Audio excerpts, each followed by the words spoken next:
18-ամյա երիտասարդը մարզային բժշկական կենտրոնից Սուրբ Գրիգոր Լուսավորիչ բժշկական կենտրոն էր տեղափոխվել ծայրահեղ ծանր վիճակում։ Պատրված է խինակոկային բուժ, ցածր ճնշումներ, սատուրացիա, ծայրահեղ ծանր վիճակում ընդունվել էր մեր հիվանդանոց։ Համակարգչային տոմոգրաֆիան ցույց տվեց անհապաղ միջամտություն պահանջող ախտորոշում։ Հաստատում ենք, որ այնտեղ առկա է պատրված հսկա էխինակոկային բուժ։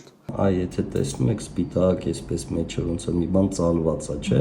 Այդ խիցինային թաղանթ։ Հսկա էխինակոկային բուժտը կիստան պատրվել էր։ Բավականին ծանր եւ մեծ տանջալի ես կասեի վիրահատություններ, հարկադրված էլի դիրքով, կիսանստած դիրքով կատարվել է ինտուբացիա, այսինքն խողովականը ծվել շնչափողի մեջ, աջ եւ ձախ գլխավոր բրոնխները անջատվում են իրենցից, որպեսզի կարողանանք ապահովել գոնե մի թոքի ճշգրիտ մի թոքով շնչառությունը կարողանանք ապահովել։ Հետո երկու փուլով ենք վիրահատությունը կատարել, այսինքն մեջքի վրա սկզբից կտրվածք ենք արել, հատել ենք այդ բշտի խոռոչը, հեռացրել ենք մեջի պարունակությունը, հեղուկը եւ այլն, հեռացրել ենք այդ խիցինային կոչվող թաղանթը, տամպանադա ենք արել, այսինքն այդ խոռոչի մեջ բինտերով փակել ենք, ինչի համար ենք այդ բոլորը անում, որ միջև այդ չենք կարող պարզապես դրենավորենք այս խոռոչը, որովհետեւ հաշվի առնելով հսկայական մեծ խուղակ մենք ունենայինք նաեւ օդի լուրջ արտահոսք եւ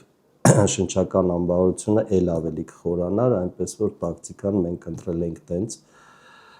մեջքի վրա դատարկել, հետո նոր երբ որ արդեն վիճակը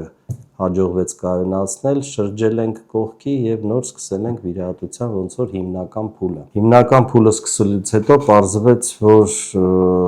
այս բուժտը կարծում ենք, որ մի քանի տարի այս երեխայի հետ մեծացել է, որովհետև թոքի մեծ մասը, այսինքն վերին եւ միջին բլթերը ընդգրկված էին այդ process-ի մեջ, նրանք կենսունակ չէին եւ կարիք կար նրանց երկուսն էլ հեռացնելու, այսինքն պետք է կատարվեր այսպես կոչված վերին բիլոբեկտոմիա, վերին երկու բլթի, միջին եւ վերին բլթի հեռացում։ Թոքի 90%-ը սերտաճել էր եւ կրծքավանդակի պատին եւ միջնորմին, խախտվել էր անատոմիական ամբողջ կառուցվածքը եւ երկար մնաց դրենաժը խողովակը պլևրալ խոռոչում, որպեսզի թոքը աստիճանաբար գա այդ մնացորդը, այդ ստորին բիլթը գա եւ լրացնի իր տեղը, ինչքանով որ հնարավոր է, եւ հնարավոր եղավ դա, մենք հեռացրեցինք արդեն դրենաժը եւ պատրաստում ենք տղային դուրս գրել տուն, որևէ ուրիշ խնդիր չունի, շնչական անբարություն չունի, իրեն լավ է զգում, փառք Աստծո։